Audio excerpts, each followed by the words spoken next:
जिनके सामने शिकायत रखनी चाहिए वो हिंदुस्तान के सबसे बड़े बेईमान है नरेंद्र मोदी। तमाम मुसलमान हिंदुस्तान भर के मुसलमान इंशाल्लाह गिरफ्तारी देंगे। तो मुसलमान कमजोर है, उस पर बुलडोजर चला के उसकी मस्जिदें तोड़ दोगे। वो देश द्रोही है, वो सब बेईमान है, सारे के सारे बेईमान है। नमस्कार, मैं अनुराग और आप देख रहे हैं जर्नलिस्ट कैफे का डिजिटल प्लेटफॉर्म। उत्तराखंड के हल्द्वानी में कल हुए सरकारी मस्जिद को लेकर बवाल के बाद इसकी हिंसा धीरे से उत्तर प्रदेश के बरेली में फैल गई। आईएमसी प्रमुख तौकीर रजा के जेल भरो आंदोलन के बाद बरेली में हिंसा इतनी फैली कि उपद्रवियों की संख्या हजारों में एक साथ इकट्ठा हुई। मौलाना तौकीर रजा ने कहा कि अब देश में जुल्म और ज्यादती की हद हो गई है। अगर हुकूमत दंगा फसाद कराना चाहती है तो हम तैयार हैं। वहीं मौलाना ने मीडिया से बात करते हुए कहा कि हो गया, बुलडोजर तुम हमारे घर पे चला दोगे, हम अंधे और बहरे बने बैठे रहेंगे। अब किसी बुलडोजर को बर्दाश्त नहीं किया जाएगा। सुप्रीम कोर्ट अगर संज्ञान नहीं ले रहा है तो हम अपनी हिफाजत खुद करेंगे। हमें कानूनी अधिकार है, अगर हमारे ऊपर कोई हमलावर होता है तो हम उसको जान से मार दें, यह हमें कानूनी अधिकार है। इन संवैधानिक तरीके से, अमन पसंद तरीके से मैं गिरफ्तारी लेना चाहता हूं, क्योंकि मैं किसी के सामने अपनी शिकायत रख नहीं सकता। मैं मजबूर हूं। जो जिनके सामने शिकायत रखनी चाहिए वो हिंदुस्तान के सबसे बड़े बेईमान है नरेंद्र मोदी। आजाद हिंदुस्तान का सबसे बड़ा झूठा और मक्कार प्रधानमंत्री है। ऐसे प्रधानमंत्री को कोई ज्ञापन नहीं दिया जाएगा और ऐसी सरकार की मौजूदगी में हमें आजाद रहने का कोई अधिकार नहीं है। तमाम मुसलमान हिंदुस्तान भर के मुसलमान इंशाल्लाह गिरफ्तारी देंगे। मैं ये कहता हूँ, इन तमाम लोगों को मंदिरों से कोई मोहब्बत नहीं है, मंदिरों से मोहब्बत नहीं है। असल में मुसलमानों को तकलीफ पहुंचाना है।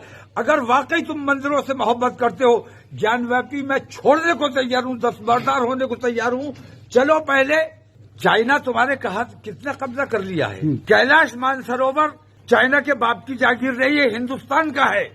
और हमारे दौरे हुकूमत में हमने हिंदुओं को वो सौंपा था कैलाश मानसरोवर। आप विश्व शक्ति बने हुए कैलाश मानसरोवर, अगर वाकई तुम हिंदुत्व की बात करते हो और मंदिरों की बात करते हो तो मुसलमान कमजोर है, उस पर बुलडोजर चला के उसकी मस्जिदें तोड़ दोगे। अगर तुम ईमानदार हो अपने मंदिर के लिए, अपने हिंदुत्व के लिए, मैं तुम्हारे साथ चलने को तैयार हूँ। चाइना से पहले कैलाश मानसरोवर को आजाद कराइए, मैं ज्ञानव्यापी से दस्तबरदार होने को तैयार हूँ। अच्छा, क्या कहेंगे मुख्यमंत्री योगी आदित्यनाथ? मुसलमानों को मत दबाओ, मुसलमानों से दुश्मनी मत करो। मुसलमानों से जो दुश्मनी कर रहा है योगी आदित्यनाथ वो देशद्रोही है, वो सब बेईमान है, सारे के सारे बेईमान है। हमें बहुत छेड़ा गया है और अब छेड़ेंगे तो हम छोड़ेंगे नहीं। मौलाना ने कहा कि मुसलमानों में खौफ पैदा करने की कोशिश की गई है, यह जुल्म और ज्यादती है। हम गिरफ्तारी का ऐलान कर हुकूमत को यह दिखाना चाहते हैं कि हमें परेशान ना करो, हमारे सब्र का लावा फटेगा तो यह ठीक नहीं होगा। इतना ही नहीं, उन्होंने कहा कि जब तक देश में बेईमानी रहेगी तब तक हमारा न्याय मिलने तक आंदोलन जारी रहेगा। यह पूरे हिंदुस्तान में होगा। सरकार और एक ही समुदाय के लोग हमें कमजोर समझने की कोशिश ना करें और हमें कमजोर समझकर नुकसान ना पहुंचे। हम सब इसका डट कर मुकाबला करेंगे। मौलाना ने कहा कि भाजपा के लोगों को मंदिरों से कोई मोहब्बत नहीं है। अगर वास्तव में उनको मोहब्बत है तो मैं उनको कैलाश मानसरोवर को लेकर समर्थन देता हूँ। अगर वो कैलाश मानसरोवर को आजाद कराते हैं तो हम उनके साथ हैं। कैलाश मानसरोवर कोई चीन की जागीर नहीं है, यह हिंदुस्तान का हिस्सा है। और अगर भाजपा कैलाश मानसरोवर को आजाद करती है तो हम ज्ञानव्यापी छोड़ने को तैयार हैं। वहीं दूसरी तरफ उन्होंने प्रधानमंत्री नरेंद्र मोदी और मुख्यमंत्री योगी आदित्यनाथ को लेकर भी टिप्पणी, और उन्होंने कहा कि प्रधानमंत्री आजाद हैं लेकिन हमें ऐसा प्रधानमंत्री नहीं चाहिए।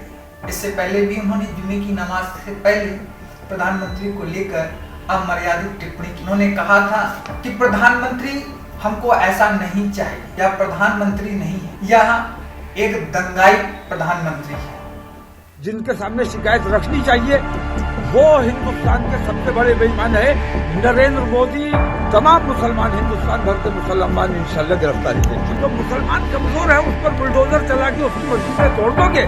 वो देश द्रोही है, वो सब बेईमान है, सारे के सारे बेईमान है।